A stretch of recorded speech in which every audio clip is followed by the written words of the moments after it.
বিসমিল্লাহির রহমানির রহিম। সুপ্রিয় শিক্ষার্থীবৃন্দ, জাতীয় বিশ্ববিদ্যালয়ের অনলাইন ক্লাসে সবাইকে শুভেচ্ছা ও স্বাগত।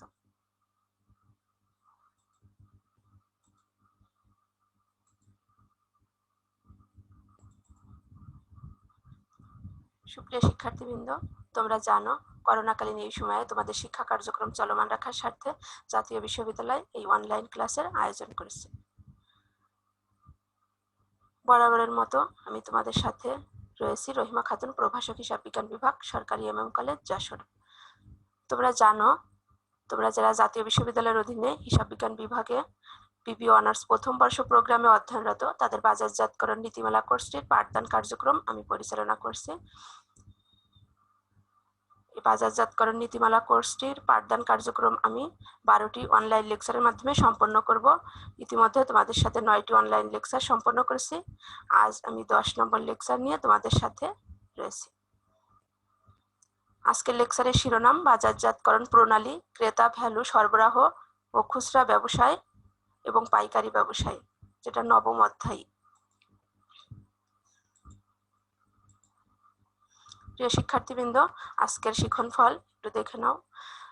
বন্টন প্রণালী, ডিস্ট্রিবিউশন চ্যানেল, বন্টন প্রণালীর গুরুত্ব, বন্টন প্রণালীর সদস্যরা কিভাবে ভ্যালু যোগ করে, বন্টন প্রণালীর কার্যাবলী, বাজারজাতকরণে মধ্যস্থ কারবারি ব্যবহারের কারণ, প্রণালী নকশা প্রণয়ন সিদ্ধান্ত, বন্টন প্রণালী নির্বাচনী বিবেচ্য বিষয়, খুচরা ব্যবসায়ের কার্যাবলী বা গুরুত্ব, খুচরা ব্যবসায়ের প্রকারভেদ বা শ্রেণীবিভাগ, পাইকারি ব্যবসায়ের কার্যাবলী।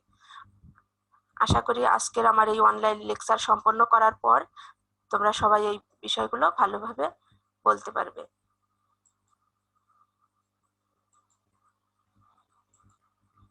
আজকের মূল বিষয় বন্টন প্রণালী, ডিস্ট্রিবিউশন চ্যানেল। বন্টন প্রণালী সম্পর্কে আমরা কি জানি, যে বন্টন প্রণালী হলো এমন একটি প্রক্রিয়া যার মাধ্যমে তোমার চূড়ান্ত ভোক্তা বা ব্যবহারকারীর নিকট পণ্য পৌঁছানো হয়। একটু ডিটেলসে যদি বলি, যে উৎপাদনকারীর কাছ থেকে চূড়ান্ত ভোক্তা বা ব্যবহারকারীর নিকট পণ্য পৌঁছানোর কাজে নিয়োজিত এবং পণ্যের মালিকানা হস্তান্তরের সঙ্গে জড়িত ব্যক্তি বা প্রতিষ্ঠানের সমষ্টিকেই বন্টন প্রণালী বলা হয়। তার মানে উৎপাদনকারীর কাছ থেকে পণ্য বা সেবাটা ভোক্তার কাছে পৌঁছানোর জন্য যারা মাঝখানে কাজ করে তাদের সমষ্টিকে আমরা বন্টন প্রণালী বলি।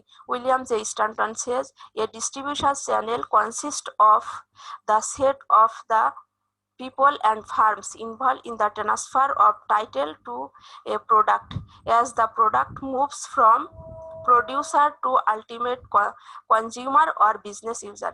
তার মানে বন্টন প্রণালী চ্যানেলটা গঠিত হয় সেট অফ দ্য পিপল, মানে কিছু লোকের সমষ্টি কিংবা ফার্মের কিছু সমষ্টি যারা জড়িত ট্রান্সফার করতে পণ্যের মালিকানা প্রডিউসার থেকে টু আলটিমেট কনজিউমার অর মানে চূড়ান্ত ব্যবহারকারী অথবা ব্যবসায়ী ব্যবহারকারীদের কাছে। তার মানে দেখো, বন্টন প্রণালীকে আমরা বাজারজাতকরণ প্রণালী হিসেবেও আখ্যায়িত করে থাকি। কি কি কাজ করে বন্টন প্রণালী? দেখো, যে বন্টন প্রণালী ভোক্তা ও উৎপাদকের মাঝে যোগসূত্র স্থাপন করে। তার মানে উৎপাদকের কাছ থেকে পণ্যটা ভোক্তার কাছে পৌঁছায়, যে সেতু বন্ধন ব্রিজ তৈরি করে। তারপর দেখো, দ্বিতীয়ত পণ্যের মালিকানা হস্তান্তর করছে। তারপর পণ্যের বিভিন্ন পণ্যের জন্য বিভিন্ন প্রকার বন্টন প্রণালী ব্যবহৃত হয়ে থাকে। তারপর দেখো, চতুর্থত বাজারজাতকরণে সকল উপাদানের উপর বন্টন প্রণালীর প্রভাব বিস্তার করে থাকে। পঞ্চম, বন্টন প্রণালী হলো কতগুলো মধ্যস্থ কারবারির সমাহার। কিভাবে মধ্যস্থ কারবারি? দেখো, এই যে উৎপাদকের কাছ থেকে পণ্য ভোক্তার কাছে পৌঁছানো হচ্ছে, মাঝখানে মধ্যস্থ কারবারি আছে, পাইকার আর খুচরা কারবারি। এর মাঝে থাকতে পারে পরিবেশক, থাকতে পারে ডিলার, থাকতে পারে। তার মানে এই চ্যানেলের মাধ্যমেই তোমার এই যে বন্টন প্রণালী কাজটা সম্পন্ন হয়। যে দেখো, ডিস্ট্রিবিউশন চ্যানেল কিভাবে সম্পন্ন হয়। প্রডিউসার উৎপাদনকারীর থেকে হোলসেলার, রিটেইলার, হোলসেলার পাইকারি ব্যবসায়ী, তারপর রিটেইলার খুচরা ব্যবসায়ী, কনজিউমার চূড়ান্ত ব্যবহারকারী বা ভোক্তা। প্রডিউসার থেকে তোমার রিটেইলারের মাধ্যমে একবারে খুচরা ব্যবসায়ের মাধ্যমে কনজিউমারের কাছে পৌঁছাতে পারে। তারপর প্রডিউসার সরাসরি কিছু পণ্য আছে যে প্রডিউসার উৎপাদনকারী সরাসরি কাস্টমারের কাছে পণ্য পৌঁছায়।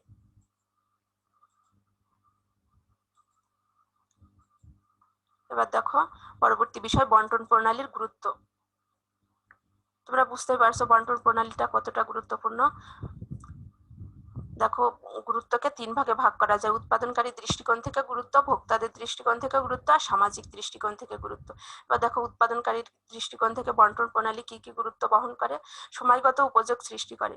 তোমরা জানো যে উৎপাদনকারী যে পণ্যগুলো উৎপাদন করে তা একবারে সব ভোগ করা হয়ে যায় না, কিছু সময় সংরক্ষণ করতে হয়। তার মানে এই সংরক্ষণ করে সময়গত উপযোগ সৃষ্টি করে কারা? এই যে তোমার এই বন্টন প্রণালীর যারা মাঝখানে সদস্য হিসেবে কাজ করে তারা।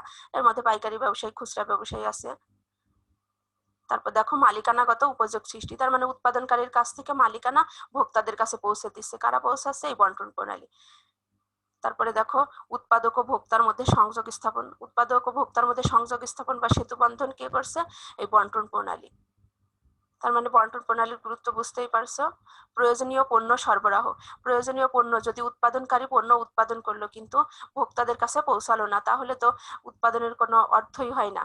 তাহলে এই কাজটা কে করছে? প্রয়োজনীয় পণ্য সরবরাহ ভোক্তাদের কাছে কে করছে? এই বন্টন প্রণালী। আর এই প্রয়োজনীয় পণ্য সরবরাহ করে এই যে উৎপাদনকারীর অবশ্যই কাজ অনেক এগিয়ে দিচ্ছে। বিস্তৃত বন্টন, বিস্তৃত বন্টন, বন্টন প্রণালী যদি না থাকতো তাহলে তোমার পণ্য প্রত্যন্ত অঞ্চলে বিস্তৃত করা সম্ভব হতো না। অর্থ সংস্থান, তো আমরা জানো যে উৎপাদনকারীর কাছ থেকে পণ্য যখন এই যে পাইকারি ব্যবসায়ী, খুচরা ব্যবসায়ী করে থাকে তার অর্থের সংস্থান করে থাকে তারা, কিংবা কিছু পরিমাণে অগ্রিমও দিয়ে থাকে উৎপাদনকারীর কাছে। তাহলে তোমার এই যে উৎপাদনকারী প্রয়োজনীয় অর্থের সংস্থান পায় এই বন্টন প্রণালীর মাধ্যমেই। তারপর ঝুঁকি গ্রহণ, প্রত্যেকটা কাজের পিছনে কিছু ঝুঁকি থাকে। তাই এই ঝুঁকিগুলো তোমার যেমন পথিমধ্যে কিছু পণ্য নষ্ট হতে পারে, তারপর পণ্যের চাহিদা হঠাৎ করে কমে যেতে পারে, আগুনে বিনষ্ট হতে পারে। তাই এই ঝুঁকিগুলো সবই গ্রহণ করে বন্টন প্রণালী। মানে উৎপাদনকারীর কাছ থেকে মালিকানা তো নিয়ে নিল, বন্টন প্রণালী নিয়ে তোমার এই ঝুঁকিগুলো গ্রহণ করছে। তার মানে উৎপাদনকারীর কাজটা কিছুটা লাঘব হচ্ছে। তারপর প্রতিযোগিতা মোকাবেলা, বিভিন্ন প্রতিযোগিতামূলক প্রতিষ্ঠান আরো থাকে, এই কাজগুলো মোকাবেলা করে তোমার এই বন্টন প্রণালী। তার মানে এই বিষয়গুলো সবই উৎপাদনকারীর দৃষ্টিকোণ থেকে গুরুত্ব। তারপর দেখো ভোক্তাদের দৃষ্টিকোণ থেকে গুরুত্ব, ভোক্তাদের দৃষ্টিকোণ থেকে কি কি সুবিধা পায়? যে ব্যয় হ্রাস, তার মানে ভোক্তারা খুব অল্প ব্যয় করে তোমার প্রয়োজনীয় পণ্য ক্রয় করতে পারে এই বন্টন প্রণালীর কারণেই। সেবা প্রাপ্তি, কাস্টমাররা চায় যে পণ্য ক্রয়ের পরেও কিছু সেবা পায়, যেমন ওয়ারেন্টি, গ্যারান্টি, এগুলাকে কাজগুলো করে এসব বন্টন প্রণালী। তারপর বৈচিত্র্যময় পণ্য সরবরাহ, জানো যে মানুষের চাহিদার কোনো শেষ নেই। তা এই প্রতিদিনই পণ্যর চেঞ্জ হচ্ছে। এই যে বৈচিত্র্যময় পণ্য কাস্টমাররা চায়, এই বৈচিত্র্যময় পণ্য কাস্টমারদের কাছে পৌঁছানো সম্ভব হচ্ছে বন্টন প্রণালী ব্যবহার করে। তথ্য সরবরাহ, বিভিন্ন প্রকার তথ্য, যে ভবিষ্যতে কোন পণ্য এর দাম বাড়বে কিংবা কোন পণ্যটা বাজারে এখন বেশি চলছে, কাস্টমারদের এই সব সম্পর্কে জানায় এই বন্টন প্রণালী। তারপর দ্বার প্রান্তে পণ্য পৌঁছে দেয়, দ্বার প্রান্তে একদম নিকটে হাতের কাছে পণ্য পৌঁছে দিচ্ছে এই বন্টন প্রণালী। তাহলে অবশ্যই ভোক্তারা সহজেই খুব কাছের থেকে তোমার পণ্য পেয়ে যাচ্ছে। তারপর পণ্য তুলনা, খুব কাছে পৌঁছানোর কারণে বিভিন্ন পণ্যের সাথে তুলনা করে ভোক্তারা পণ্য ক্রয় করার সুযোগ পাচ্ছে, কারণ এই বন্টন প্রণালী তাদের সেই সুযোগটা করে দিচ্ছে। তারপর দেখো সামাজিক দৃষ্টিকোণ থেকে গুরুত্ব, সামাজিক কি কি? কর্মসংস্থান, বন্টন প্রণালীর সাথে অনেক লোক জড়িত, অনেক লোকের কর্মসংস্থান হচ্ছে। সামাজিকভাবে অবশ্যই, না হলে এরা বেকার থাকতো। তার মানে সামাজিক গুরুত্ব বহন করছে বন্টন প্রণালী। তারপর দেখো জীবনযাত্রার মান উন্নয়ন, কর্মসংস্থান হলে, অর্থের ব্যবস্থা হলে অবশ্যই জীবনযাত্রার মান উন্নয়ন হচ্ছে। আবার তোমার বন্টন প্রণালী ব্যবহার করে কাস্টমাররাও বেশি বিলাসবহুল ভালো পণ্য, কোয়ালিটি সম্পন্ন পণ্য ব্যবহার করে তাদেরও জীবনযাত্রার মান উন্নয়ন সম্ভব হচ্ছে। তারপর জাতীয় আয় বৃদ্ধি, তাই একজনের মাথা পিছু আয় বৃদ্ধি পেতে পেতেই তো জাতীয় আয় বৃদ্ধি পায়। তাহলে এই জাতীয় আয় বৃদ্ধি পাচ্ছে এই বন্টন প্রণালীর মাধ্যমেই। তো দেখো এই যে উৎপাদনকারীর ভোক্তাদের দৃষ্টিকোণ থেকে, সামাজিক দৃষ্টিকোণ থেকে সবগুলো হলো বন্টন প্রণালীর গুরুত্ব। দেখো ইম্পর্টেন্স অফ ডিস্ট্রিবিউশন চ্যানেল, কি ইম্পর্টেন্স বহন করে? দেখো distribution channel is an important element of the marketing mix, তার মানে একটা গুরুত্বপূর্ণ উপাদান বাজারজাতকরণের মিশ্রণের অফ এ ফার্ম, একটা ফার্মের and other elements are closely inter related, তার মানে অন্য যে উপাদানগুলো আছে তার সাথে খুব ক্লোজলি কানেক্টেড বা সম্পর্কিত, লাইক প্রাইসিং, প্রমোশন, প্রোডাক্ট। তোমরা জানো যে এই মার্কেটিং মিক্সের 4টা উপাদান, সেটা হলো প্রোডাক্ট, প্রাইস, প্লেস, প্রমোশন। এই প্লেস মানে ডিস্ট্রিবিউশন চ্যানেল। তারপর দেখো it enables to cut down cost and maximize is sales revenue, তার মানে এটা খরচ হ্রাস করে আর রেভিনিউ বাড়ায়, প্রতিষ্ঠানের মোট আয় বাড়ায়। It determines where and when the product will be available to ultimate consumer or users, তার মানে যারা চূড়ান্ত ব্যবহারকারী বা ভোক্তা তারা কোথায় কিভাবে পণ্যটা চাচ্ছে সেটা পর্যাপ্ত সরবরাহ করে। ইট involves the long term commitment of the farm, changes in the channel are very difficult and costly. It involves, ইহা জড়িত কিসের সাথে? লং টার্ম কমিটমেন্ট, মানে দীর্ঘ একটা কমিটমেন্টের সাথে, প্রতিজ্ঞার সাথে, of the farm, changes in the channel are very difficult and costly. তারপরে দেখো ফ্লাকচুয়েশনস in the production can be reduce, তার মানে যে পণ্যের চাহিদা ওঠানামা করে এটা রিডিউস করা সম্ভব হয় কিসের মাধ্যমে? যে কন্টিনিউয়াস অ্যান্ড ইফেক্টিভ ডিস্ট্রিবিউশন, তার মানে চলমান এবং কার্যকর ডিস্ট্রিবিউশনের মাধ্যমে যে পণ্যের উঠানামা ফ্লাকচুয়েশনটা রিডিউস করা সম্ভব হয়। তারপর দেখো যে এখান থেকে বোঝা যায় যে কি মার্কেটিং চ্যানেলটা কেন গুরুত্বপূর্ণ। দেখো ইম্পর্টেন্স, যে ম্যানুফ্যাকচারার উৎপাদনকারী, দেখো এখানে 3জন উৎপাদনকারী আছে, 3জন উৎপাদনকারী যদি সরাসরি কাস্টমারের কাছে পৌঁছায় পণ্য, এই যে প্রত্যেকে দেখো 3জন কাস্টমারের কাছেই যোগাযোগ করতে হচ্ছে, তার মানে মোট যোগাযোগ সংখ্যা হচ্ছে 9। এই যে number of contracts without a distributor, এখানে কোনো ডিস্ট্রিবিউটর নাই, এজন্য তোমার মোট যোগাযোগের সংখ্যা হলো 9।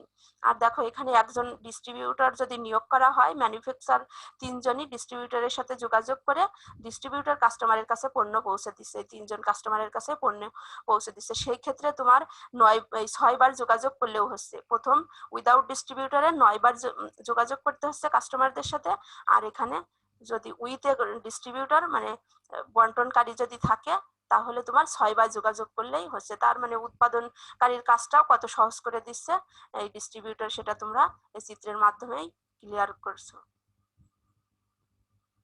তারপর দেখো এখানেও আরো কিছু ইম্পর্টেন্স দেওয়া আছে, যে টাইমলি ডেলিভারি অফ প্রোডাক্টস, সময় মতো সম্ভব হয় পৌঁছানো, maintain stock of products, stock করা সম্ভব হচ্ছে এই ডিস্ট্রিবিউশন চ্যানেলের মাধ্যমে। প্রোভাইডস মার্কেট ইনফরমেশন, বাজার তথ্য সরবরাহ করছে। প্রমোশন অফ গুডস, বাজারে পণ্যের প্রসার করছে। প্রোভাইড ফাইন্যান্স, অর্থ সংস্থান। এইগুলো একটু দেখে নিবে ইংরেজিগুলো, তোমরা বাংলাকে বেস ধরে পড়বে কিন্তু ইংরেজিগুলো পাশে দিয়ে দিলে পরীক্ষাতেও বেশি নম্বর পাবে। তারপরের বিষয় দেখো বন্টন প্রণালীর সদস্যরা কিভাবে ভ্যালু যোগ করে। দেখো বন্টন প্রণালীর সদস্যরা আবার কাস্টমারদের সাথে কিভাবে ভ্যালু যোগ করে তার বিষয়টা দেখো। উৎপাদনকারীর দৃষ্টিকোণ থেকে ভ্যালু যোগ করে আর ভোক্তাদের দৃষ্টিকোণ থেকে, দুই ভাগে ভাগ করা যায়। এবার দেখো উৎপাদনকারীর দৃষ্টিকোণ থেকে কিভাবে ভ্যালু যোগ করে। বাজারে তথ্য সরবরাহ, মানে বাজার সম্পর্কে বিভিন্ন তথ্য সংগ্রহ করে উৎপাদনকারীর কাছে দেয়, যে এই উৎপাদনকারী যে পণ্যটা উৎপাদন করছে তার বাজারে চাহিদা কেমন, কিংবা কি ধরনের পণ্য উৎপাদন করা যায়, সব উৎপাদনকারীকে সরবরাহ করছে এই বন্টন প্রণালী। তারপর মূলধন সরবরাহ, প্রয়োজনে তোমার মূলধন সরবরাহ করে উৎপাদনকারীকে, অগ্রিম পণ্যের মূল্য অগ্রিম দিয়ে দেয়, তাহলে উৎপাদনকারী তোমার মূলধন পেয়ে যায়। তারপর ঝুঁকি হ্রাস, বিভিন্ন ঝুঁকি থাকে, এই ঝুঁকিগুলো তারা নিজেরা গ্রহণ করে, কিছু পণ্য ক্রয় করার পরে ঝুঁকি চলে যায় তোমার এই মধ্যস্থ কারবারির বা বন্টন প্রণালীর সদস্যদের কাছে, তাহলে উৎপাদনকারীর ঝুঁকিটা কমে যাচ্ছে স্বাভাবিকভাবেই।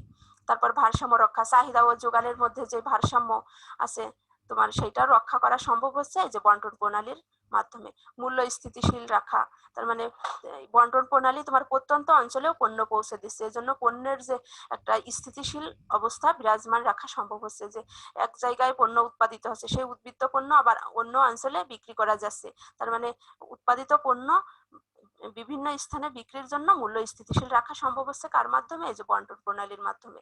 তারপর দেখো প্রসারে সহায়তা, অনেক সময় উৎপাদনকারীর পক্ষ হয়ে বিভিন্ন প্রসারমূলক কার্যক্রমেও সহায়তা করছে এই বন্টন প্রণালীর সদস্যরা। তারপর দেখো ভোক্তাদের দৃষ্টিকোণ থেকে, ভোক্তাদের দৃষ্টিকোণ থেকে কিভাবে সুবিধা করছে বন্টন প্রণালী। সর্বনিম্ন ব্যয়ে পণ্য সরবরাহ, তার মানে তোমার এই বন্টন প্রণালীর কারণে সর্বনিম্ন ব্যয় মানে খুব অল্প পরিমাণ অর্থ ব্যয় করে পণ্য পেয়ে যাচ্ছে, কারণ উৎপাদনকারীর কাছ থেকে যদি সরাসরি পণ্য ভোক্তাদের কিনতে হতো তাহলে বেশি অর্থ ব্যয় হতো, কারণ উৎপাদনকারী প্রতিষ্ঠান কিন্তু সব জায়গায় নাই, একটি নির্দিষ্ট ভৌগোলিক পরিসীমার মধ্যে সীমাবদ্ধ, তাহলে সেখান থেকে যদি কাস্টমারদের পণ্য ক্রয় করতে হতো তাহলে ব্যয়ের পরিমাণ অনেক বেশি হতো, তাহলে এই যে তোমার সর্বনিম্ন ব্যয় কিন্তু পণ্য কাস্টমাররা পেয়ে যাচ্ছে এই বন্টন প্রণালীর সদস্যদের কারণে। তারপর জীবনযাত্রার মান উন্নত, তার মানে ভালো ভালো পণ্য প্রোডাক্ট ইউজ করার কারণে তাদের জীবনযাত্রার মান স্বাভাবিকভাবেই উন্নত হচ্ছে ভোক্তাদের। তারপর ভোক্তার দ্বার প্রান্তে পণ্য পৌঁছে দেওয়া, তার মানে একদম প্রত্যন্ত অঞ্চলে তোমার হাতের কাছেই দেখবে যে তোমার যে নিত্য প্রয়োজনীয় পণ্যগুলো সেগুলো তুমি পেয়ে যাচ্ছ। কিভাবে পাচ্ছে? এই যে বন্টন প্রণালীর সদস্যরা সেই কাজটা করছে। তারপর ভোক্তাদের সেবা প্রদান, তার মানে বিক্রয় পরবর্তীও কিছু সেবা যদি কাস্টমাররা চায় কিংবা প্রতিষ্ঠান দিতে ইচ্ছুক হয় তাহলে সেই সেবাগুলো পেয়ে যাচ্ছে তোমার এই যে বন্টন প্রণালীর মাধ্যমে। আবার কাস্টমাররা তোমার পণ্য সম্পর্কে ভালোভাবে সব ইনফরমেশন জানতে পারছে যে আগামীতে কোন প্রোডাক্টের দাম বেড়ে যাবে কিংবা বাজারে এখন কোনটা বেশি চালু আছে, এই সবগুলো তথ্য বা সেবা পেয়ে থাকে তোমার এই বন্টন প্রণালীর সদস্যদের মাধ্যমে। অর্থ সংস্থান, ভোক্তারা অনেক সময় বাকিতে পণ্য ক্রয় করে, কার কাছ থেকে ক্রয় করে? এই বন্টন প্রণালী। তার মানে ভোক্তাদেরও এক প্রকার তোমার এই অর্থ সংস্থান করছে কারা? এই বন্টন প্রণালীর সদস্যরা।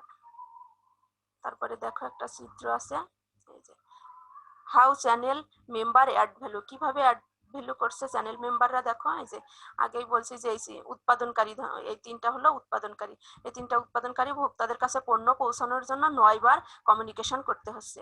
আর দেখো এখানে যে একজন মাত্র ডিস্ট্রিবিউটর নিয়োগ করা হলো, তাহলেই তোমার সংখ্যা কমে 6-এ চলে আসলো। তার মানে এইভাবেই তোমার এই যে চ্যানেল মেম্বাররা অ্যাড ভ্যালু করে, ভ্যালু যোগ করে। তারপর দেখো যে কিভাবে করে, intermediaries create greater efficiency in making goods available to the target market, তার মানে পণ্যের সরবরাহ পর্যাপ্ত করে টার্গেট মার্কেটসে। তারপরে role of marketing intermediaries transform the assortments of products made by producer into the assortments wanted by consumers, মানে কনজিউমারের প্রয়োজনের আলোকে পণ্যের শ্রেণীবদ্ধকরণ করে কারা? এই চ্যানেল মেম্বাররা। তারপর ব্রিজ দ্য মেজর টাইম, তা সেতু বন্ধন করে কিসের সাথে? টাইমের সাথে, প্লেস স্থানের সাথে, position and gaps that separate goods and services from users, তার মানে এইগুলোর সাথে তোমার সেতু বন্ধন করে এই যে চ্যানেল মেম্বাররা। এবার আমরা আসি পরবর্তী বিষয়, বন্টন প্রণালীর কার্যাবলী। কি কি কাজ করে বন্টন প্রণালী দেখি? যে তথ্য সরবরাহ করে, উৎপাদনকারীর কাছে বলো, ভোক্তাদের কাছে বলো, সবার কাছে তাদের প্রয়োজনীয় তথ্য সরবরাহ করে কে? এই বন্টন প্রণালী। তার মানে বাজারে কোন পণ্য উৎপাদন করলে বেশি চলবে কিংবা কাস্টমাররা কোন পণ্যটা চায়, কোন পণ্যের অভাব বোধ করছে, আবার কাস্টমাররাও কোন পণ্যের বেশি চাহিদা আছে বাজারে, কাস্টমারদেরকেও সেই সব তথ্য সরবরাহ করছে কারা? বন্টন প্রণালী। তারপর দেখো প্রসার, উৎপাদনকারীর পক্ষ হয়ে সবসময় প্রসারমূলক কার্যক্রম বেশিরভাগ সময় সম্পন্ন করে বন্টন প্রণালী। আবার প্রসারের কারণেই তোমার কাস্টমাররা পণ্য সম্পর্কে জানতে পারে, কারণ প্রসার তোমরা জানো যে প্রচার করলেই প্রসারমূলক কাজটা হয়ে যায়, যার মাধ্যমে কাস্টমাররা পণ্য সম্পর্কে জানতে পারছে। তারপর দেখো যোগাযোগ স্থাপন, এই বন্টন প্রণালীর সদস্যরা যেমন উৎপাদনকারীর সাথে যোগাযোগ স্থাপন করে তেমনি তোমার কাস্টমারদের সাথেও যোগাযোগ স্থাপন করে। তারপরে সম্ভাব্য কাস্টমার, ভবিষ্যতে যারা পণ্য ক্রয় করবে, নতুন নতুন কাস্টমারের সাথে সংযোগ স্থাপন করছে, সবই এই বন্টন প্রণালী করছে। তারপর দেখো সামঞ্জস্য বিধান, চাহিদা ও যোগানের মধ্যে যে সামঞ্জস্য বিধান থাকে সেটাও এই কাজ করছে বন্টন প্রণালী। কারণ তোমার যদি বাজারে বেশি চাহিদা থাকে কিন্তু বাজারে যোগান কম, পণ্যের যোগান কম, তাহলে উৎপাদনকারীকে বলবে যে বেশি পরিমাণে এই প্রোডাক্টের চাহিদা আছে, তাহলে উৎপাদনও বাড়াতে। আবার বিপরীতভাবে যে যোগান চাহিদা যদি কম থাকে তাহলে তোমার যোগানও কম দেওয়া সম্ভব হবে। কারা এই ইনফরমেশন গুলো দিবে? এই যে বন্টন প্রণালী। তারপর সমঝোতা, বিভিন্ন পক্ষের মধ্যে সমঝোতা স্বরূপ কাজগুলো করে বন্টন প্রণালী। তারপর দেখো বস্তুগত বন্টন, বস্তুগত বন্টন অর্থ যে গুদামজাতকরণ, পরিবহন, এই কাজগুলোকে বস্তুগত বন্টনের কার্যক্রম হিসেবে চিহ্নিত করা হয়। তাহলে এই পরিবহনের কাজ কে করছে? পরিবহনের কাজ, গুদামজাতকরণের কাজ উৎপাদনকারী অনেক সময় পণ্য উৎপাদন করেই বাজারে বিক্রি করে দেয়। পাইকারি ব্যবসায়ী, খুচরা ব্যবসায়ী, মানে এই বন্টন প্রণালীর সদস্যরা পণ্য ক্রয় করে গুদামজাতকরণ করছে, তারপর তোমার পণ্য পরিবহন করে কাস্টমারের কাছে পৌঁছাচ্ছে, বস্তুগত সব বন্টনের কাজ করছে এই বন্টন প্রণালী। তারপর অর্থ সংস্থান, কাস্টমারকেও বাকিতে পণ্য ক্রয়ের সুযোগ দিচ্ছে, আবার এদিকে তোমার উৎপাদনকারীকেও প্রয়োজনীয় অর্থ সংস্থান করছে এই বন্টন প্রণালী। তারপর দেখো ঝুঁকি গ্রহণ, বিভিন্ন ধরনের ঝুঁকি থাকে, প্রাকৃতিক ঝুঁকি কিছু থাকবে, তারপর তোমার পণ্য পথিমধ্যে পরিবহনের ক্ষেত্রে কিছু ঝুঁকি থাকবে, তারপর বাজারে চাহিদা উঠানামা করে সেই ঝুঁকি থাকবে। এই সব ঝুঁকি কিন্তু গ্রহণ করছে বন্টন প্রণালী। তার মানে এই সবগুলো কাজ হলো বন্টন প্রণালীর কার্যাবলী। দেখো ডিস্ট্রিবিউশন চ্যানেল ফাংশনস কি কি কাজ করে দেখো। ইনফরমেশন, তার মানে সব পক্ষকে ইনফরমেশন দিয়ে সহায়তা করে। কমিউনিকেশন, যোগাযোগ রক্ষা করে, সবার সাথে নেগোসিয়েশন, সমঝোতা করে। তারপর অর্ডারিং, অর্ডার গ্রহণ করে। ফাইন্যান্সিং, অর্থ সংস্থান করে। রিস্ক টেকিং, ঝুঁকি গ্রহণ করে। তারপর ফিজিক্যাল ডিস্ট্রিবিউশন, মানে যে ডিস্ট্রিবিউশনটা করা আর প্রয়োজন সেটা করে। পেমেন্টস, পরিশোধ করে। তারপর ট্রান্সফার, পণ্য এক জায়গা থেকে আরেক জায়গায় ট্রান্সফার করছে, স্থানান্তর করছে। এই সবই এই ডিস্ট্রিবিউশন চ্যানেলের ফাংশন। তারপর দেখো যে সর্টিং, অ্যালোকেশন, তার মানে পণ্য, ভালো পণ্যগুলো আলাদা বাছাইকরণ করছে, অ্যালোকেশন করছে। তারপর প্রোডাক্ট প্রমোশন করছে। রিস্ক টেকিং, ঝুঁকি গ্রহণ। নেগোসিয়েশন, অ্যাসর্টিং, অ্যাকুমুলেশন, মানে সব একত্রীকরণ করছে। সবই এই যে ফাংশনস অফ মার্কেটিং চ্যানেল।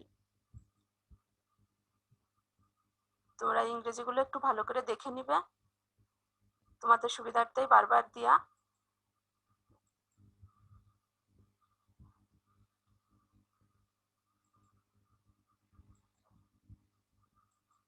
তারপর দেখো পরবর্তী বিষয় বাজারজাতকরণে মধ্যস্থ কারবারি ব্যবহারের কারণ। কি প্রয়োজন তোমার বাজারজাতকরণে মধ্যস্থ কারবারি ব্যবহারের?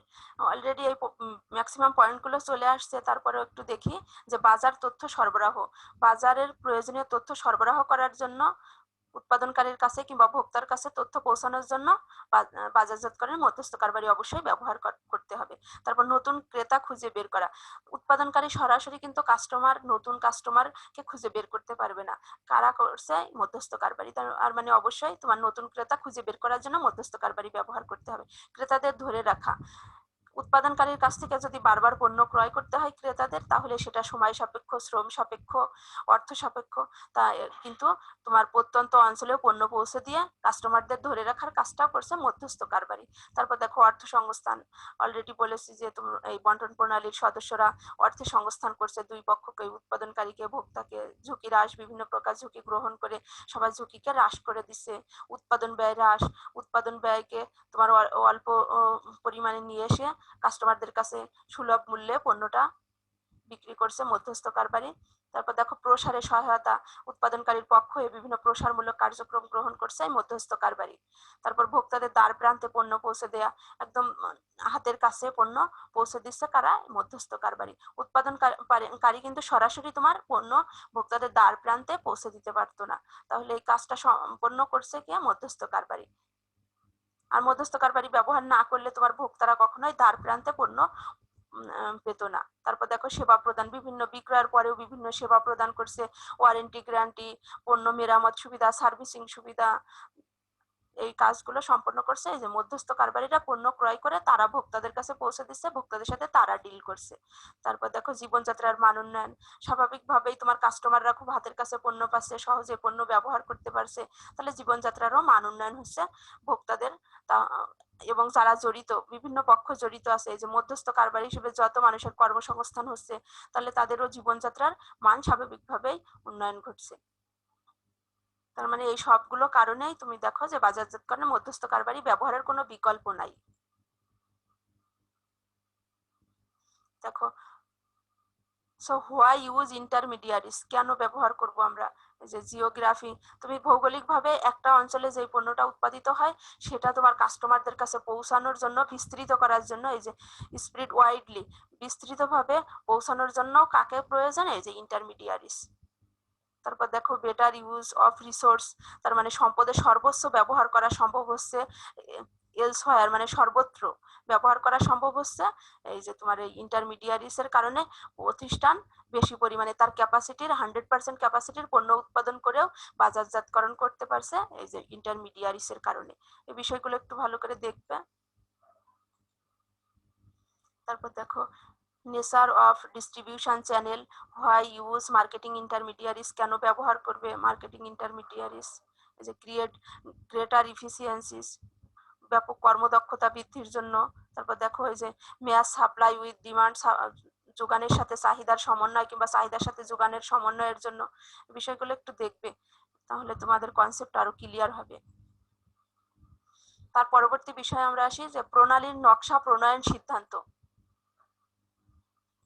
এই যে বন্টন প্রণালী কিভাবে তার নকশা প্রণয়ন করবে আর সিদ্ধান্ত গ্রহণ করবে। দেখো বন্টন প্রণালীর নকশা প্রণয়ন সিদ্ধান্তকে যে 5 ভাগে ভাগ করা হয়েছে। ভোক্তাদের প্রয়োজন বিশ্লেষণ, প্রণালীর উদ্দেশ্য ও সীমাবদ্ধতা, প্রধান বিকল্প প্রণালী সমূহ চিহ্নিতকরণ, প্রধান বিকল্প প্রণালী সমূহ মূল্যায়ন করবে, তারপর আন্তর্জাতিক বন্টন প্রণালীর নকশা প্রণয়ন করবে। দেখো ভোক্তাদের প্রয়োজন কিভাবে বিশ্লেষণ করবে, যে ভোক্তারা পণ্যের কত পরিমাণে ক্রয় করছে, ক্রয়ের পরিমাণ। যদি তোমার ক্রয়ের পরিমাণ ভোক্তারা অল্প পরিমাণে ক্রয় করে তাহলে তার কাছে বেশি বারবার বন্টন প্রণালীর কাজ থাকে, আর যদি তোমার বেশি পরিমাণে একবারে ক্রয় করে বন্টন প্রণালীর কাজটা একটু কমবে। তার মানে এই ক্রয়ের পরিমাণের উপর নির্ভর করবে কি প্রণালীর নকশা প্রণয়ন সিদ্ধান্ত। তারপর অপেক্ষার সময়, ভোক্তারা জানো যে অপেক্ষা করতে চায় না কাস্টমাররা, তাহলে তোমাকে খুব সহজে পণ্যটা পৌঁছাতে হবে কাস্টমারের কাছে, কিংবা স্বল্প সময়ে যেন দীর্ঘক্ষণ তাদের দাঁড়িয়ে থাকতে না হয়। এই অপেক্ষার সময় যে এই ভোক্তাদের জন্য কি করতে হবে, এই যে প্রণালীর নকশা প্রণয়নের সময় তোমাকে বিবেচনা করতে হবে। তারপর স্থানগত সুবিধা, কাস্টমাররা কোন স্থান থেকে, কোন সুবিধাজনক স্থান থেকে পণ্য পেতে চাচ্ছে সেটা তোমাকে অ্যানালাইসিস করতে হবে এই নকশা প্রণয়নের সময়। তারপর পণ্য বৈচিত্র্য, কাস্টমাররা রেগুলার বৈচিত্র্যময় পণ্য চাচ্ছে, যে আরো বেশি উন্নত পণ্য চাই, তাহলে এই কাজটা তোমার এই যে নকশা প্রণয়নের সময় ভোক্তাদের এই প্রয়োজনগুলো বিশ্লেষণ করতে হবে, সেবা সমর্থন করতে হবে। তার মানে এই ভোক্তাদের প্রয়োজন বিশ্লেষণ করে তারপর তোমাকে প্রণালীর উদ্দেশ্য ও সীমাবদ্ধতা নির্ধারণ করতে হবে। দেখো কি কি আছে প্রণালীর উদ্দেশ্য ও সীমাবদ্ধতা নির্ধারণ। পণ্যের বৈশিষ্ট্য, পণ্যের বৈশিষ্ট্য, কোম্পানির বৈশিষ্ট্য, মধ্যস্থ ব্যবসায়ের বৈশিষ্ট্য, পরিবেশগত উপাদান। এটা পরবর্তী স্লাইডে একটু যাই।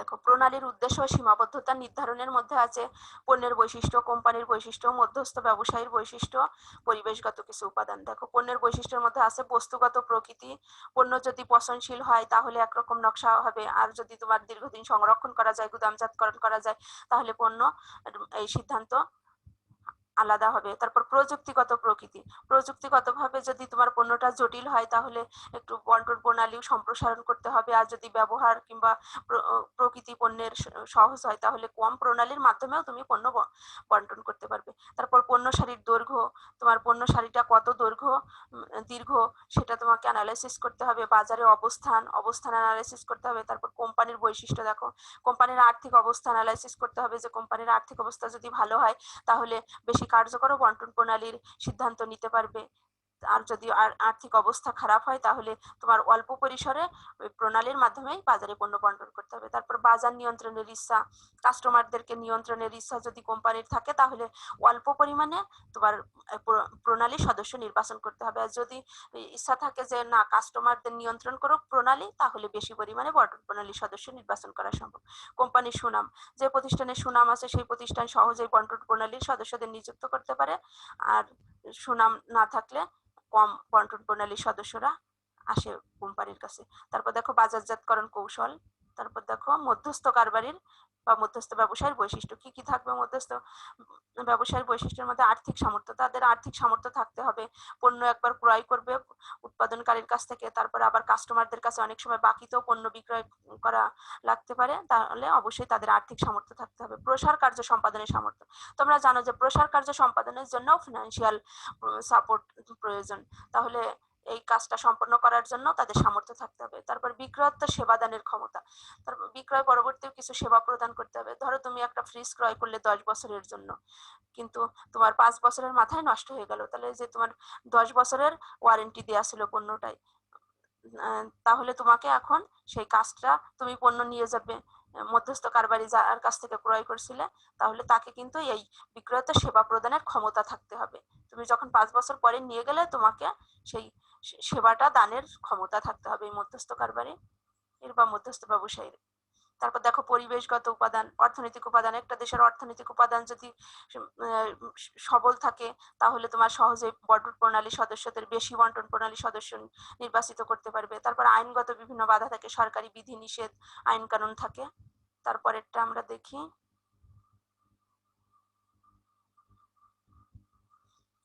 এবার দেখো নাম্বার 3, প্রধান বিকল্প প্রণালীসমূহ চিহ্নিতকরণ। কি কি আছে দেখো, মধ্যস্থ কারবারিদের ধরন, বাজারজাতকরণ মধ্যস্থ কারবারির সংখ্যা আর প্রণালীর সদস্যদের দায়িত্ব। এটাও পরবর্তী স্লাইডে একটু দেখি।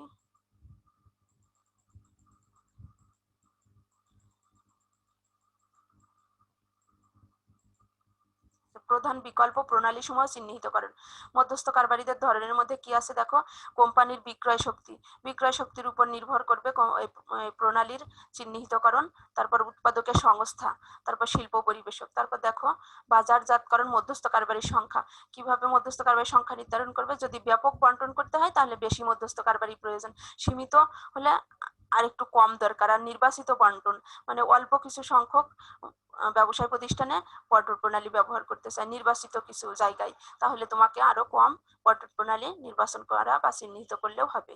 এবার প্রণালীর সদস্যদের দায়িত্ব দেখো, প্রণালীর সদস্যদের কি কি থাকে দায়িত্ব, মূল্যনীতি, লেনদেনের শর্তাবলী, মধ্যস্থ কারবারিদের কাজের এলাকা নির্ধারণ। তার মানে মধ্যস্থ কারবারিরা কোন এলাকায় কোন ভৌগোলিক পরিসরে কাজ করবে।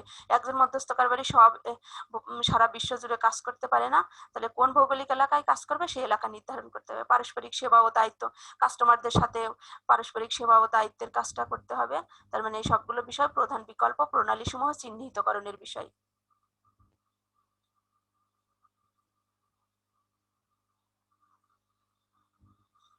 তারপরে দেখো আছে আন্তর্জাতিক বন্টন প্রণালীর নকশা প্রণয়ন। তার মানে কিছু কিছু প্রোডাক্ট আছে,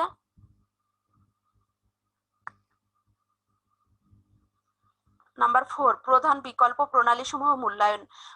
প্রধান বিকল্পসমূহ হয় যে আগে প্রণালী চিহ্নিতকরণ করা হলো, এবার মূল্যায়ন করলে অর্থনৈতিক মানদণ্ড, অর্থনৈতিক মানদণ্ডের ভিত্তিতে তুমি এই যে প্রধান বিকল্পসমূহ মূল্যায়ন করলে। তারপর নিয়ন্ত্রণ মানদণ্ড, তোমার কোম্পানির নিয়ন্ত্রণ ব্যবস্থা কি রকম তার উপরে। তারপর খাপ খাওয়ানো মানদণ্ড।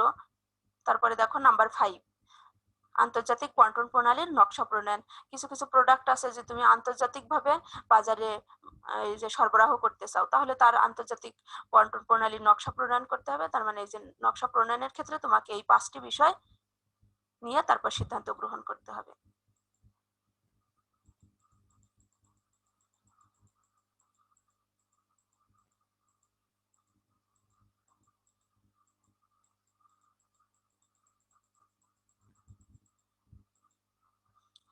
চ্যানেল ডিজাইন ডিসিশনস কি কি দেখো, অ্যানালাইজিং কাস্টমার সার্ভিস নিড, কাস্টমারের কি প্রয়োজন বা কি অভাব প্রয়োজন তার আগে অ্যানালাইসিস করতে হবে। Setting channel objectives and constraints, তার মানে চ্যানেল অবজেক্টিভ উদ্দেশ্য নির্ধারণ করতে হবে আর সীমাবদ্ধতাগুলো নির্ধারণ করতে হবে। তারপর দেখো আইডেন্টিফাইং মেজর অল্টারনেটিভস, মানে প্রধান অল্টারনেটিভস বিকল্প সমূহ আইডেন্টিফাই করতে হবে। তার মধ্যে তোমার টাইপস অফ ইন্টারমিডিয়ারিজ, তারপর number of intermediaries, responsibilities of intermediaries, evaluating the major alternatives, তার মানে এই মেজর প্রধান যে অল্টারনেটিভ বিকল্পগুলো আছে তাকে মূল্যায়ন করতে হবে। তারপরে যে designing international distribution channel, design করতে হবে আন্তর্জাতিক ডিস্ট্রিবিউশন চ্যানেলের। তারপর দেখো when to make a channel distribution বা চ্যানেল ডিজাইন ডিসিশন, ইংরেজিগুলো একটু দেখবে। তারপরে দেখো পরবর্তী বিষয় যে বন্টন প্রণালী নির্বাচনে বিবেচ্য বিষয়সমূহ, কি কি বিষয় বিবেচনা করতে হয় বন্টন প্রণালী নির্বাচনের ক্ষেত্রে। দেখো বন্টন প্রণালী নির্বাচনের ক্ষেত্রে এই 6টি বিষয় মেনলি বিবেচনা করতে হবে। বাজার বিবেচনা, পণ্য বিবেচনা, কোম্পানি বিবেচনা, মধ্যস্থ কারবারি বিবেচনা, সরকারি বিধিবিধান আর মুনাফা সংক্রান্ত বিবেচনা। দেখো ক্রেতা, বাজারের মধ্যে আছে ক্রেতার সংখ্যা, ক্রেতার অবস্থান। তার মানে তুমি বন্টন প্রণালী নির্বাচন করবে, বাজারে ওই প্রোডাক্টের কত ক্রেতা আছে, ক্রেতার সংখ্যার উপরে ভিত্তি করে তুমি এই যে বন্টন প্রণালী নির্বাচন করবে। তার মানে নির্বাচনের আগেই তোমাকে এই বিষয়গুলো বিবেচনায় নিতে হবে যে ক্রেতার সংখ্যা কত, ক্রেতার অবস্থান, তুমি কোন এলাকার ক্রেতাদের জন্য এই প্রোডাক্টটা উৎপাদন করলে, তারপর তারা একই সাথে কত পরিমাণ পণ্যের অর্ডার দেয়। যদি তোমার একবারে কাস্টমাররা বেশি পণ্যের অর্ডার দেয় তাহলে তোমাকে কম বন্টন প্রণালী নির্বাচন করলেও হবে। তারপর ক্রেতার ক্রয় অভ্যাস। তারপরে দেখো পণ্য বিবেচনা, পণ্য কি কি একক প্রতি মূল্য বিবেচনা করতে হবে, আকার ও ওজন। তারপর পচনশীলতা, তার মানে পচনশীল পণ্যের তোমরা জানো যে বন্টন প্রণালীর মাধ্যমে দ্রুত পণ্য কাস্টমারের কাছে পৌঁছাতে হবে, আর যেগুলো একটু দীর্ঘদিন সংরক্ষণ করা যায় অপচনশীল পণ্য সেগুলো তোমার দীর্ঘদিন গুদামজাতকরণ করে কিংবা একটু দূরে পরিবহনের মাধ্যমেও তুমি কাস্টমারের কাছে পণ্য পৌঁছাতে পারবে। তারপর দেখো কারিগরি প্রকৃতি, এই যে এগুলো পণ্য বিবেচনা। এগুলো তোমাকে কেন করতে হবে? বন্টন প্রণালী নির্বাচনের ক্ষেত্রে। তারপর দেখো কোম্পানি বিবেচনা। কোম্পানির বিবেচনার ক্ষেত্রে কি কি? কোম্পানির আর্থিক অবস্থা কেমন, কোম্পানির সুনাম কেমন, নিয়ন্ত্রণের ইচ্ছা আছে কিনা কাস্টমারদের। তারপর দেখো ব্যবস্থাপনার যোগ্যতা কেমন। ব্যবস্থাপনার যোগ্যতা ভালো থাকলে, বেশি থাকলে তোমার অনেক সময়ই কম বন্টন প্রণালীর মাধ্যমেও কাস্টমারের কাছে পণ্য পৌঁছানো সম্ভব। আর যদি ব্যবস্থাপক বেশি দক্ষ না হয়, অভিজ্ঞ না হয়, তাহলে তোমার বেশি বন্টন প্রণালী ব্যবহার করেও কিন্তু কাস্টমারের কাছে যথাসময়ে পণ্য পৌঁছানো যায় না। তারপর দেখো মধ্যস্থ কারবারি বিবেচনা, সেবা প্রদান, সহজলভ্যতা, সুনাম ও আর্থিক সঙ্গতি। তারপর দেখো সরকারি কিছু বিধিবিধান আছে আর মুনাফা সংক্রান্ত বিবেচনা আছে। মুনাফা, তো তুমি এই সব কাজগুলোই কেন করছো? মুনাফাকে বাদ দিয়ে তো আর তুমি কোনো কোম্পানির কথা কিংবা কোনো প্রতিষ্ঠানের কথা চিন্তা করতে পারবে না। তার মানে এই কাজগুলো তোমাকে মুনাফা সংক্রান্ত বিবেচনাটা মাথায় রেখেই করতে হবে, যে তুমি কাস্টমারের কাছে যে এই পণ্য পৌঁছাচ্ছ তার তোমার বিক্রয় মূল্য থেকে পণ্যের ক্রয় মূল্য বেশি হয়ে গেল, তাহলে তো তোমার প্রতিষ্ঠানের লোকসান হবে, তুমি বাজারে টিকে থাকতে পারবে না, কন্টিনিউ করতে পারবে না ব্যবসায়। তাহলে তোমার মুনাফার ব্যাপারটাও বিবেচনা করতে হবে এই যে বন্টন প্রণালী নির্বাচনের সময়। দেখো কেন বন্টন প্রণালী বিবেচনা করতে হবে? Factors affecting the choice distribution channel, এই যে প্রোডাক্ট কনসিডারেশনে, মার্কেট কনসিডারেশনে, কোম্পানি কনসিডারেশনে, মিডলম্যান কনসিডারেশনে। তারপরে দেখো এই যে factors determining the choice of distribution channel, কেন কি কি কারণে করতে হবে? দেখো the factors relating to product characteristic, companies characteristic, market or consumer characteristics, তারপর মিডলম্যান কনসিডারেশন, মধ্যস্থ কারবারি বিবেচনা, তারপর পরিবেশগত বিবেচনা।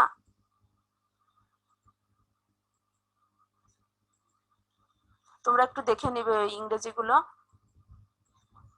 সময় স্বল্পতার কারণে আসলে সবগুলো বিষয়ে টাচ করা কষ্টকর। তারপর দেখো খুচরা ব্যবসায়ের কার্যাবলী। খুচরা ব্যবসার কার্যাবলী দেখো 3 ভাগে ভাগ করা যায়: নিজের জন্য সম্পাদিত কাজ, ক্রেতাদের জন্য সম্পাদিত কাজ, আর উৎপাদক বা পাইকারের জন্য সম্পাদিত কাজ। খুচরা ব্যবসায়ী কারা? তোমরা জানো যে পণ্য উৎপাদনকারী ভোক্তাদের কাছে পৌঁছানোর কাজটা কে করে? ধরো তারা পাইকারি ব্যবসায়ীর কাছ থেকে ক্রয় করতে পারে, উৎপাদনকারীর কাছ থেকে ক্রয় করতে পারে, করে যারা কাস্টমারের কাছে সরাসরি পণ্য পৌঁছায় দেয় তাদেরকে বলা হয় খুচরা ব্যবসায়ী। তার মানে তোমার উৎপাদনকারী সরাসরি কাস্টমারের সাথে ডিল করছে না, পাইকাররাও সরাসরি কাস্টমারের সাথে ডিল করে না, ডিল করে খুচরা ব্যবসায়ীরা। তারা খুচরা ব্যবসায়ীর সাথে এই যে সংযোগ সেতু স্থাপন করে পাইকারি ব্যবসায়ী কিংবা তোমার এই যে উৎপাদনকারী। দেখো নিজের জন্য কি কি কাজ করে: পণ্য ক্রয় করে, তারপর পণ্য বিক্রয় করে, পণ্য বিক্রয় করে যে উৎপাদিত পণ্য কিংবা ক্রয়কৃত পণ্য বিক্রয় করে মুনাফার আশায়, তারপর পণ্যের মূল্য নির্ধারণ করে। তার মানে তোমার পাইকারি ব্যবসায়ী থেকে, ব্যবসায়ীর কাছ থেকে যে মূল্যে পণ্য ক্রয় করলো খুচরা ব্যবসায়ী, তার সাথে তার প্রফিট যোগ করে পণ্যের আবার নতুন করে মূল্য নির্ধারণ করে তারপরে বিক্রি করে। ধরো একটা প্রোডাক্টের পাইকারি মূল্য আছে 10 টাকা, কিন্তু খুচরা মূল্য আছে 11 টাকা। এই যে 1 টাকা মূল্য নির্ধারণ করলো কে বেশি, কিংবা 11 টাকা মূল্য নির্ধারণটা করলো এই যে খুচরা ব্যবসায়ী। তারপর কিছু ঝুঁকি গ্রহণ করে, যে যে পণ্যগুলো ক্রয় করলো সবগুলো পণ্য বিক্রি নাও হতে পারে, এই ঝুঁকিগুলো গ্রহণ করলো এই যে খুচরা ব্যবসায়ী। তারপর হিসাব রক্ষণ, নিজের প্রতিষ্ঠানের হিসাব রক্ষণের কাজ করে খুচরা ব্যবসায়ী। তারপর বিজ্ঞাপন দেয়, অনেক সময় কাস্টমারদের জন্য এই বিজ্ঞাপন দেয় খুচরা ব্যবসায়ী। তারপর প্রশিক্ষণ গ্রহণ, অনেক সময় খুচরা ব্যবসায়ীও বিভিন্ন ধরনের প্রশিক্ষণ গ্রহণ করে পণ্য সম্পর্কে। তারপর দেখো ক্রেতাদের জন্য কি কি কাজ করে: নিয়মিত পণ্য সরবরাহ করে। উৎপাদনকারী কিন্তু কাস্টমারের কাছে পণ্য পৌঁছায় না, নিয়মিত পণ্য কারা পৌঁছায়? এই যে খুচরা ব্যবসায়ী। তারপর দেখো পরামর্শ দান, বিভিন্ন প্রকার পরামর্শ দেয় যে এই পণ্যটা এখন ভালো, কিংবা এই পণ্যের কোয়ালিটি এই পণ্যের বৈশিষ্ট্য এই কাস্টমারদের এই পরামর্শ দান করে খুচরা ব্যবসায়ী। তারপর বাজার তথ্য সরবরাহ করে, তারপর বিক্রেতা সেবা প্রদান করে, বাকিতে পণ্য ক্রয়ের সুযোগ দান করে, উন্নত মানের পণ্য সরবরাহ করে, পণ্য প্রদর্শন, এই যে তোমার বিভিন্ন প্রকার পণ্য সাজিয়ে রাখে কাস্টমারদের সুবিধার্থে। তারপর পণ্য ফেরত গ্রহণ, যদি কোনো ত্রুটিপূর্ণ পণ্য হয় তাহলে ফেরত গ্রহণ করে। তারপর গুদামজাতকরণ, আরো আনুষঙ্গিক বিভিন্ন কাজ করে থাকে ক্রেতাদের জন্য খুচরা ব্যবসায়ী। তারপরে দেখো উৎপাদক বা পাইকারীদের জন্য কি কি কাজ সম্পন্ন করে: পণ্য বিক্রয় করে, তার মানে উৎপাদক পাইকারদের কাছ থেকে পণ্য ক্রয় করতে পারে বা পাইকারদের কাছ থেকে ক্রয় করে, খুচরা ব্যবসায়ী ক্রয় করে কি করে পণ্য বিক্রয় করে। তাহলে উৎপাদনকারীকে কিংবা পাইকারকে ওই কাজটা করতে হচ্ছে না। তারপর পণ্য সংরক্ষণ, অনেক সময়ই তোমার পাইকার বা উৎপাদকদের কাছ থেকে পণ্য ক্রয় করে পরবর্তীতে বিক্রির জন্য খুচরা ব্যবসায়ীরা পণ্য সংরক্ষণ করে। তারপর অর্থ সংস্থান করে পাইকারদের কিংবা উৎপাদকদের কিংবা কাস্টমারদের। তারপর দেখো ঝুঁকি গ্রহণ করে, বাজার তথ্য সরবরাহ করে, যে বাজারে কোন ধরনের পণ্য প্রয়োজন এটা কিন্তু জানে তোমার খুচরা ব্যবসায়ীরাই, সেই তথ্য সরবরাহ করে উৎপাদক বা পাইকারের কাছে। তারপর বাজার সম্প্রসারণ করে, পণ্য পরিবহন, এই সবগুলো কাজ করে উৎপাদক বা পাইকারদের জন্য। তার মানে এই কাজগুলো সবই খুচরা ব্যবসায়ের কার্যাবলী বা এই কাজগুলো করার জন্য খুচরা ব্যবসায় গুরুত্বপূর্ণ। তারপর দেখো এখানে কি কি করছে, এই যে সর্টিং বাছাইকরণ কাজ করছে, ব্রেকিং বাল্ক মানে তোমার বৃহৎ কিছুকে ভেঙে ভেঙে ক্ষুদ্র ক্ষুদ্র করছে, কাস্টমারের কাছে ক্ষুদ্রভাবে পৌঁছে দিচ্ছে ক্ষুদ্র লটে। তারপর হোল্ডিং স্টক করছে, গুদামজাতকরণ করছে, কমিউনিকেশন যোগাযোগ করছে সবার সাথে। তারপর দেখো এই যে কাস্টমারদের কি কি সার্ভিস দিছে, এইগুলো একটু ভালো করে দেখে নিবে তোমরা। তারপর দেখো খুচরা ব্যবসার প্রকারভেদ বা শ্রেণী বিভাগ। দেখো সেবাদানের ভিত্তিতে, তারপর পণ্য সারি ভিত্তিক, আপেক্ষিক মূল্য ভিত্তিক, সংগঠন ভিত্তিক, ব্যবসায় একত্রীকরণের ভিত্তিতে, আর দোকানবিহীন খুচরা ব্যবসায়। এবার দেখো এই যে সেবা প্রদানের ভিত্তিতে কি, স্বসেবা খুচরা ব্যবসায়, যে এমন কিছু খুচরা ব্যবসায়ী আছে যে যারা তোমার কাস্টমাররা সরাসরি এসে তোমার নিজেরাই সেবা গ্রহণ করছে। তার মানে তাদেরকে পণ্য সাজানো আছে, তারা নিজেরা নিয়ে সে পণ্যটা ভোগ করছে কিংবা বাসায় নিয়ে যাচ্ছে। তার মানে নিজেরা কাস্টমাররা নিজেরা নিজেদের সেবা গ্রহণ করছে এই খুচরা ব্যবসায়ের মাধ্যমে। তারপর দেখো সীমিত সেবা খুচরা ব্যবসায়, এই ক্ষেত্রে খুচরা ব্যবসায়ীরা সীমিত পরিমাণে কিছু সুবিধা মানে সেবা দিয়ে থাকে, আর বাকি সব কাজ করে কারা, তোমার কাস্টমাররা, পূর্ণ সেবা দানকারী। পূর্ণ সেবা কাস্টমাররা যখন পণ্য ক্রয় করতে আসে পূর্ণ সেবা দেয়। এগুলো হলো সেবা প্রদানের ভিত্তিতে পরিমাণ ভিত্তিক পার্থক্য। তারপর দেখো পণ্য সারি ভিত্তিক পার্থক্য, বিশিষ্ট পণ্যের দোকান। তোমরা জানো যে বিভিন্ন জুয়েলার্সির দোকান, তারপর ইলেকট্রনিক্স এর দোকান, এগুলো হলো বিশিষ্ট পণ্যের দোকান, পণ্যের সারির ভিত্তিতে শ্রেণী বিভাগ। তারপর দেখো বিভাগীয় বিপণী, বিভিন্ন বিপণী থাকে। তারপর দেখো সুপার মার্কেট, তোমরা জানো যে ঢাকা শহরে মিনা বাজার, তারপরে এগোরা, স্বপ্ন, এগুলোই এই যে সুপার মার্কেটের উদাহরণ। কনভিনিয়েন্স সুবিধা স্টোর্স, তার মানে এটা আবাসিক এলাকার খুব কাছাকাছি যে পণ্য বিক্রয় করে। তারপর দেখো সুপার স্টোর্স, এই যে সুপার মার্কেট থেকে আরো বড় সুপার স্টোর গুলো, খাদ্য সামগ্রীর পাশাপাশি অন্য ব্যবহার সামগ্রীও এরা বিক্রয় করে। তারপর প্রণালী ধ্বংসকারী। তারপর দেখো আপেক্ষিক মূল্য ভিত্তিক কি কি আছে, ডিসকাউন্ট স্টোরেজ, তো তোমরা জানো যে বাটা ডিসকাউন্ট স্টোরেজ আছে, তারপরে অ্যাপেক্স ডিসকাউন্ট স্টোরেজ, মানে কিছু ডিসকাউন্ট দিয়ে পণ্য বিক্রি করছে। তারপর মূল্য হ্রাস খুচরা ব্যবসায়, মূল্য হ্রাস করে অনেক সময় উৎপাদনকারীর কাছ থেকে কম মূল্যে ক্রয় করে এনে কাস্টমারদের কাছে কম মূল্যে বিক্রি করছে। তারপর দেখো সংগঠন ভিত্তিক চেইন স্টোরস। তারপর ফ্র্যাঞ্চাইজ সংগঠন, এটা বিভিন্ন শর্তের ভিত্তিতে, চুক্তির ভিত্তিতে তোমার পণ্যের মালিকানার অধিকার পায়। যেমন তোমার এই যে তেল পাম্প, তারপরে ধরো ওয়ালটন ইলেকট্রনিক্স বাইরের দেশ থেকে পণ্য ক্রয় করে এনে নিজেদের মালিকানায় তোমার এই যে পণ্য বিক্রি করছে বিভিন্ন শর্ত কিংবা চুক্তির মাধ্যমে। তারপর দেখো বহু শাখা বিপণী। তারপর স্বেচ্ছামূলক চেইন খুচরা ব্যবসায়ীদের সমবায় আছে, যারা একত্রে পণ্য ক্রয় করে তোমার তারপরে বিভিন্ন খুচরা ব্যবসায়ের মাধ্যমে পণ্য বিক্রি করছে। তারপর দেখো এই যে ব্যবসায়ী একত্রীকরণ, এই যে খুচরা ব্যবসায়ীরা সবাই মিলে একত্রীকরণের মাধ্যমেও জোটবদ্ধ হয়ে অনেক সময় পণ্য ক্রয় করে, তারপরে পণ্য বিভিন্ন ভাগে বিভক্ত করে তারা বিক্রয় করে। এবার দেখো দোকানবিহীন খুচরা ব্যবসায়, মানে এদের সরাসরি কোনো দোকান থাকে না, কিভাবে বিক্রয় করে, প্রত্যক্ষ বিক্রয়। জানো তোমরা যে শাকসবজি এগুলো অনেক সময় কাস্টমারের সরাসরি হাতে এসে পৌঁছে দিচ্ছে, যে তাদের কোনো দোকান থাকে না, সরাসরি বিক্রয় করছে। টেলিমার্কেটিং, টেলিফোনে কমিউনিকেশন করে যোগাযোগ করে পণ্য বিক্রি করছে। তারপর ক্যাটালগ মার্কেটিং, তোমরা জানো যে জুয়েলারি, তারপরে ফার্নিচারের ক্যাটালগ মার্কেটিং এর অন্তর্ভুক্ত। তারা ক্যাটালগ দেখিয়ে টেলিফোনে যোগাযোগ করে কিংবা ইমেইলের মাধ্যমে যোগাযোগ করে এই ক্যাটালগ মার্কেটিং করে থাকে। যে ক্লাসিফিকেশন দেয়া আছে একটু দেখে নিবে। দেখো ক্লাসিফিকেশন গুলো,